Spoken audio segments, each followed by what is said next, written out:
Sejak kecil, kita diajarkan bahwa hidup harus berarti sesuatu. Bahwa ada tujuan besar yang menunggu untuk ditemukan. Bahwa jika kita cukup berusaha, suatu hari nanti, semuanya akan masuk akal. Tapi bagaimana jika itu hanya mitos yang diwariskan dari generasi ke generasi? Bagaimana jika kenyataannya adalah hidup tidak datang dengan manual, tidak punya makna yang melekat, dan justru itulah keindahannya? Kita sering mencari-cari makna, berharap menemukan jawabannya di luar diri, di pekerjaan yang prestisius, dalam hubungan romantis, dalam status sosial, dalam pengakuan orang lain. Tapi pencarian ini sering berujung pada kelelahan, kebingungan, dan rasa kosong. Mengapa? Karena kita mencoba menemukan sesuatu yang seharusnya kita ciptakan. Hidup tidak memiliki makna bawaan, bukanlah pernyataan pesimis. Sebaliknya, ini adalah undangan paling membebaskan. Ini artinya, kita bebas memberi arti pada apapun. Kita bukan hanya penonton dalam panggung kehidupan, melainkan penulis naskahnya, sutradara, dan aktor sekaligus. Ketika kita berhenti mengejar makna eksternal, kita mulai melihat bahwa setiap momen adalah ruang terbuka yang menunggu disentuh oleh kesadaran kita. Masalahnya, kebanyakan orang hidup mengikuti skrip yang ditulis oleh orang lain. Orang tua, budaya, agama, media, semuanya dengan niat tertentu membentuk cara kita melihat dunia. Akibatnya, banyak dari kita hidup seperti karakter yang lupa bahwa mereka sedang memainkan peran. Kita merasa terjebak, padahal pintu kebebasan selalu terbuka saat kita menyadari bahwa kita bisa menulis ulang ceritanya. Ketika kita memberi makna dari luar, dari harapan orang lain, dari dogma, dari standar masyarakat, kita menjadi korban dari realitas, bukan penciptanya. Kita berjalan di atas jalan yang tidak pernah kita pilih dengan sadar, dan setiap langkah terasa berat karena tidak selaras dengan jiwa kita. Tapi saat kita mulai bertanya, apa yang benar-benar bermakna bagiku? Kita mengalihkan pusat gravitasi dari luar ke dalam. Inilah kabar baiknya, tidak ada satupun makna yang harus kamu temukan. Tidak ada tujuan hidup yang tersembunyi di balik awan, menunggumu dengan sabar. Yang ada hanyalah momen ini, dan kebebasanmu untuk mengisi momen ini dengan makna yang kamu pilih. Mungkin maknanya adalah mencintai, mungkin mencipta, mungkin hanya hadir, menikmati keajaiban hal-hal biasa. Apapun itu, selama kamu memberinya dari kesadaran dan bukan kewajiban, makna itu menjadi nyata. Dan dalam proses itu, kamu bukan hanya menemukan hidup, kamu membangunnya detik demi detik. Hidup pada akhirnya adalah kanvas kosong, dan tanganmu lah yang memegang kuas. Tidak ada pola yang harus kamu ikuti, tidak ada batas yang harus kamu patuhi, hanya keberanian untuk bertanya, kejujuran untuk menjawab, dan cinta untuk mewarnainya. Dan mungkin, itulah makna yang paling mendalam, bahwa kita diberi hidup bukan untuk menemukannya, tapi untuk menciptakannya.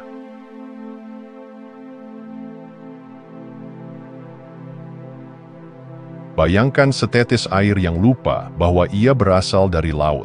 Ia merasa kecil, terpisah, sendirian. Padahal, seluruh esensinya adalah samudra itu sendiri.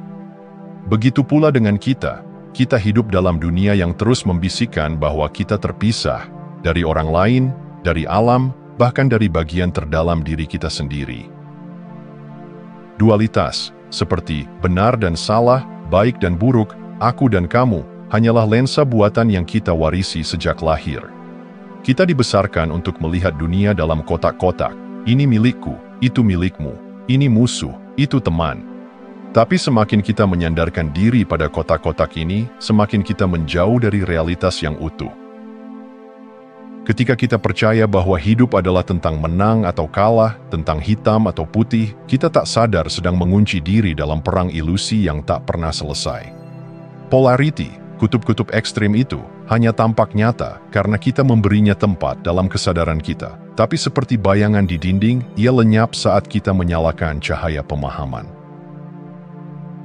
Rasa terpisah ini menciptakan akar dari banyak penderitaan kita. Rasa tidak aman, kecemasan, kehausan akan validasi, rasa takut ditolak, perasaan tidak cukup. Karena jika kita merasa sendirian dalam semesta yang luas dan acak, wajar jika kita merasa tidak berdaya. Namun, perpisahan ini hanyalah persepsi, bukan kebenaran sejati. Kita bukan hanya bagian dari semesta, kita adalah semesta yang sedang mengalami dirinya sendiri dalam bentuk manusia. Diri sejati kita tidak mengenal batas. Ia bukan identitas, bukan nama, bukan tubuh. Ia adalah kesadaran murni yang menyatu dengan segalanya. Selama kita hidup dari tempat terpisah, kita akan terus merasa seolah dunia luar adalah sesuatu yang harus dikendalikan atau dilawan. Kita melihat orang lain sebagai ancaman, hidup sebagai ujian, dan diri kita sendiri sebagai kekurangan yang harus diperbaiki. Tapi saat kita mulai merasakan kembali kesatuan, bukan sebagai konsep, tapi sebagai pengalaman batin, sesuatu yang luar biasa terjadi. Kita berhenti berjuang. Kita tidak lagi melihat kehidupan sebagai pertarungan. Kita mulai melihatnya sebagai tarian. Dalam tarian ini, tidak ada yang di luar kita. Semua adalah pantulan dari yang satu. Dan karena itu, kita mulai memperlakukan segalanya dengan kelembutan yang lahir dari pengertian, bukan ketakutan. Pencerahan bukanlah pencapaian, melainkan pengenalan kembali. Kita tidak menemukan sesuatu yang baru, kita hanya mengingat apa yang selalu ada, bahwa kita tidak pernah terpisah, bahwa setiap helaan napas kita terhubung dengan napas bumi, bahwa kesadaran yang mendengar kata-kata ini adalah kesadaran yang sama yang menghidupi bunga, sungai, dan bintang-bintang. Ilusi perpisahan adalah tirai, dan saat tirai itu tersingkap, kita tidak hanya melihat dunia secara berbeda. Kita menjadi dunia itu sendiri, bukan lagi sebagai seseorang yang mencari makna di luar sana, tapi sebagai kehadiran yang telah menjadi makna itu sendiri.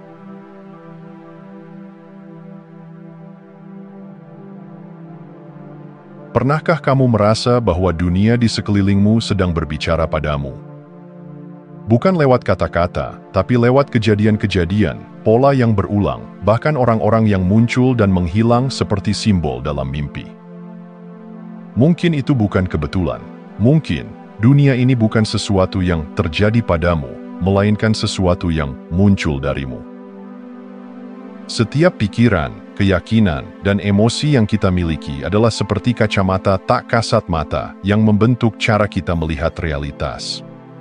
Jika kita percaya bahwa hidup keras dan orang-orang tidak bisa dipercaya, kita cenderung menemukan bukti-bukti yang memperkuat pandangan itu. Sebaliknya, jika kita meyakini bahwa hidup penuh peluang dan kebaikan, kita akan melihat pintu terbuka bahkan dalam situasi yang tampaknya tertutup rapat. Inilah loop proyeksi yang sering kali tidak kita sadari. Kita percaya sesuatu, lalu secara tidak sadar mencari dan menciptakan pengalaman yang membuktikannya, yang kemudian memperkuat keyakinan itu dan siklusnya terus berulang. Hidup pun menjadi semacam gema dari dunia batin kita. Dunia luar bukanlah panggung acak yang berdiri terpisah dari kita. Ia adalah cermin. Dan cermin tidak pernah berbohong, ia hanya memantulkan. Jika yang kita lihat adalah kekacauan, rasa sakit, atau konflik, itu bukan karena dunia kejam, tapi karena ada bagian dalam diri kita yang sedang memanggil untuk disembuhkan. Menyadari bahwa segala sesuatu adalah refleksi dari pikiran kita, bukan berarti menyalahkan diri sendiri atas setiap masalah. Ini bukan tentang rasa bersalah. Ini tentang pengakuan penuh kuasa, bahwa jika kita menciptakan realitas tertentu lewat pikiran, maka kita juga bisa mengubahnya dengan menggeser kesadaran. Contohnya, seseorang yang selalu merasa tidak cukup baik mungkin akan terus tertarik pada situasi atau orang yang memperkuat perasaan itu.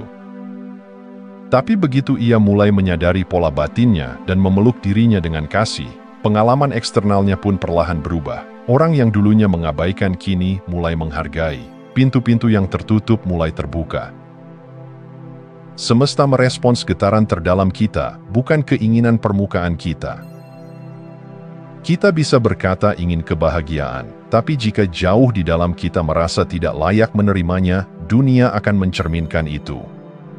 Maka, transformasi sejati tidak dimulai dari luar, tapi dari dalam. Bayangkan dunia ini seperti danau tenang. Setiap pikiranmu adalah batu kecil yang dilemparkan ke air. Riaknya menyebar, menciptakan pantulan-pantulan yang tampak nyata di permukaan. Tapi jika kamu ingin melihat bayangan yang jernih, kamu hanya perlu menenangkan airnya. Begitulah cara kerja kesadaran. Kabar baiknya adalah, kita tidak perlu mengubah seluruh dunia untuk mengubah hidup kita. Kita hanya perlu menyelami pikiran, mendekap luka, menyinari bayangan, dan memilih untuk melihat dengan mata baru. Ketika batin kita berubah, dunia pun ikut menyesuaikan. Dan pada akhirnya, kita akan menyadari sesuatu yang sangat sederhana namun mendalam, bahwa tidak ada batas antara aku dan dunia. Yang ada hanyalah satu kesadaran yang sedang bercermin, menciptakan, mencintai, dan mengalami dirinya sendiri melalui kita.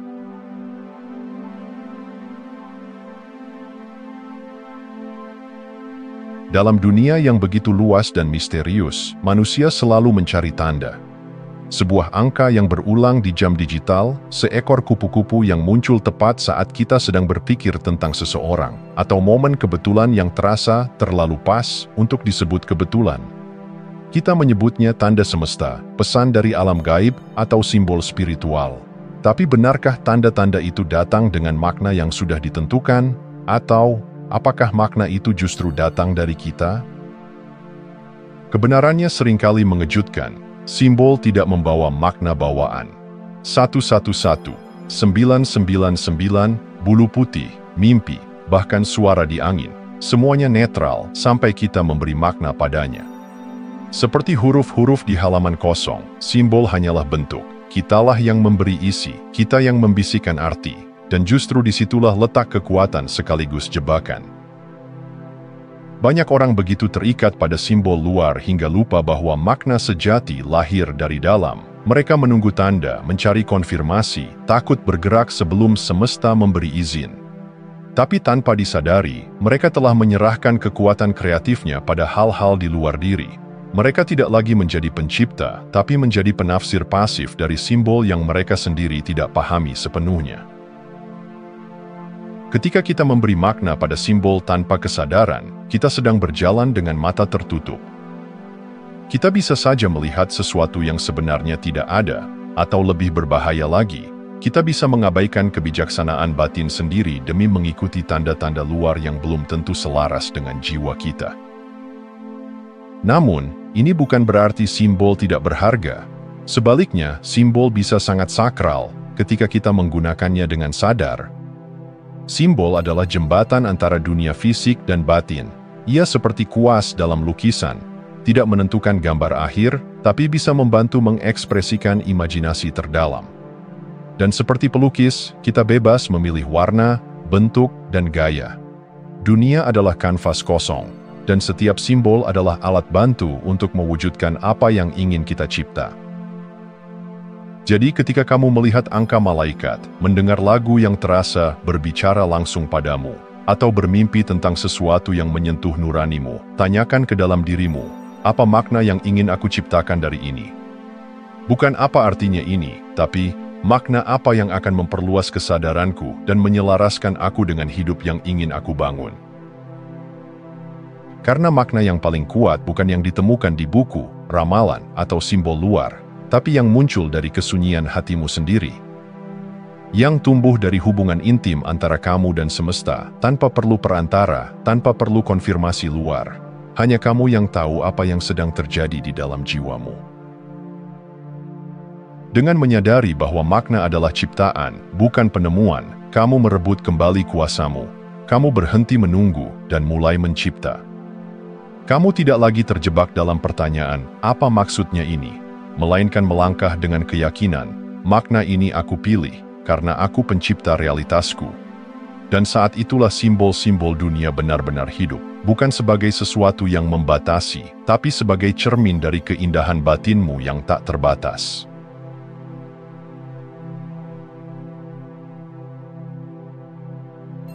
Bayangkan realitas seperti stasiun radio. Setiap saluran memancarkan frekuensi tertentu. Ada yang penuh tawa, ada yang penuh keluhan, ada yang memberi semangat, dan ada yang hanya berisi kebisingan. Sekarang bayangkan pikiran dan emosi kita sebagai pemutar gelombang. Apa yang kita tangkap dari dunia bukan ditentukan oleh realitas luar, tapi oleh frekuensi yang kita pilih secara sadar atau tidak. Segalanya adalah energi, pikiranmu, tubuhmu, kata-kata yang kamu ucapkan, bahkan benda-benda di sekitarmu, semuanya bergetar. Dan semesta ini, dengan segala keajaibannya, tidak merespons kata-kata kita, tetapi getaran kita. Maka ketika kita memancarkan rasa takut, cemas, atau ragu, kita bukan hanya merasakan emosi itu, kita mengirim sinyal ke realitas. Dan seperti gema di gua sunyi, semesta menjawab, "Baik, ini yang kamu pancarkan, ini pula yang akan kamu terima." Hasilnya adalah pengalaman-pengalaman yang tampak mengkonfirmasi ketakutan dan keraguan itu. Kita pun berkata, "Lihat, aku memang harus khawatir." Padahal yang terjadi adalah pantulan, bukan penegasan. Namun, hukum ini bekerja dua arah. Seperti tombol di radio, kita bisa menggeser gelombang. Kita bisa memilih untuk memancarkan rasa syukur meski hidup belum sempurna, memilih untuk percaya ketika semua tampak tak pasti, memilih untuk tetap terbuka ketika hati ingin menutup. Dan perlahan, tapi pasti, realitas pun mulai merespons frekuensi baru itu. Inilah yang disebut menyelaraskan pikiran dengan energi. Bukan sekadar berpikir positif secara dangkal, tapi menggeser keseluruhan vibrasi batin kita, dari ketakutan ke kepercayaan, dari kekurangan ke kelimpahan, dari keterpisahan ke keterhubungan.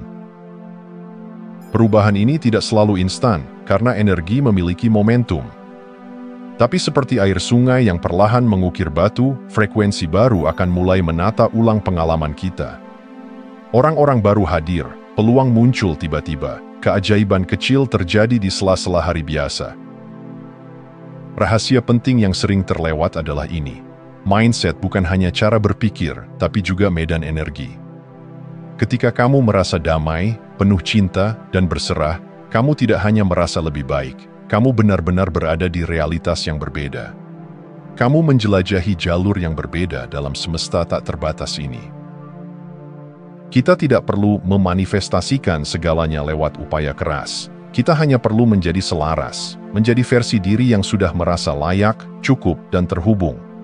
Dari tempat itulah, tindakan-tindakan kita menjadi magnet, kata-kata kita menjadi doa, kehadiran kita menjadi undangan bagi realitas yang lebih tinggi.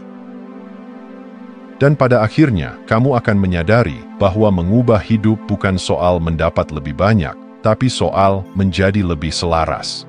Karena saat kamu mengubah frekuensi, kamu tak hanya mengubah apa yang kamu alami, kamu mengubah siapa dirimu di dalam realitas itu. Jadi, frekuensi mana yang kamu pilih hari ini?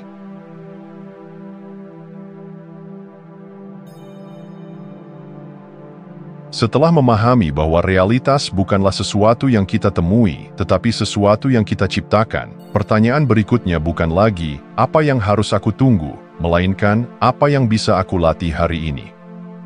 Sebab menciptakan realitas bukan tentang sihir dadakan, tapi tentang keselarasan yang konsisten. Dan keselarasan itu dibangun dari praktik-praktik sederhana namun mendalam, yang dilakukan secara sadar. Mari kita mulai dengan yang paling mendasar namun sangat kuat, yaitu rasa syukur. Ketika kita bersyukur, kita menyelaraskan diri dengan frekuensi kelimpahan, bukan karena semua sudah sempurna, tapi karena kita memilih untuk melihat apa yang sudah ada sebagai cukup. Rasa syukur bukanlah pengakuan pasrah, tapi penguatan realitas. Saat kamu berkata terima kasih kepada hidup, kamu sebenarnya berkata, aku siap menerima lebih banyak hal indah seperti ini, dan semesta mendengar itu. Lalu, afirmasi harga diri. Berapa banyak dari kita hidup dengan narasi batin yang merendahkan? Aku tidak cukup baik, aku selalu gagal, aku bukan orang yang layak dicintai. Kata-kata ini, walau hanya dalam pikiran, adalah mantra. Jika terus diulang, ia membentuk identitas.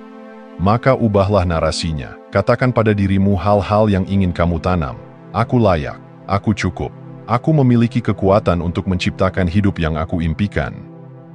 Jangan hanya berkata, rasakan. Hiduplah seolah kata-kata itu sudah menjadi nyata. Visualisasi adalah langkah berikutnya. Bayangkan hidup yang kamu inginkan dengan detail, bukan hanya gambarnya, tapi juga rasanya. Apa yang kamu lihat? Apa yang kamu dengar? Bagaimana kamu merasa?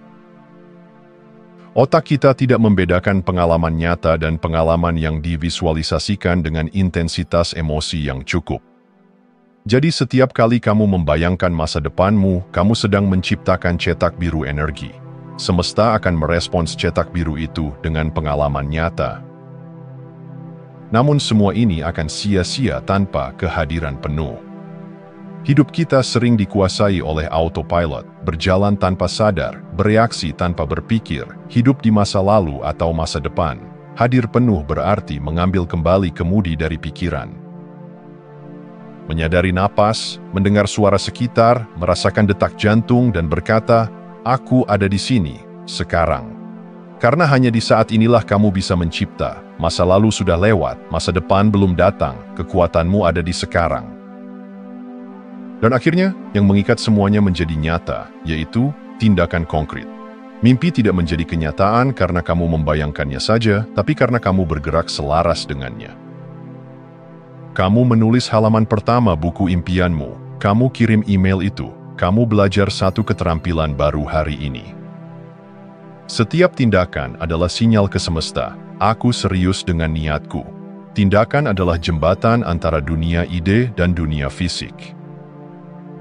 Inilah jalan menjadi pencipta realitas, bukan tentang menunggu keajaiban dari langit, tapi menciptakan keajaiban melalui praktik-praktik yang sederhana namun sakral. Membangun kehidupan bukanlah tugas besar yang terjadi dalam satu hari. Ia seperti taman yang dirawat setiap pagi, dengan rasa syukur, afirmasi, imajinasi, kehadiran, dan langkah nyata.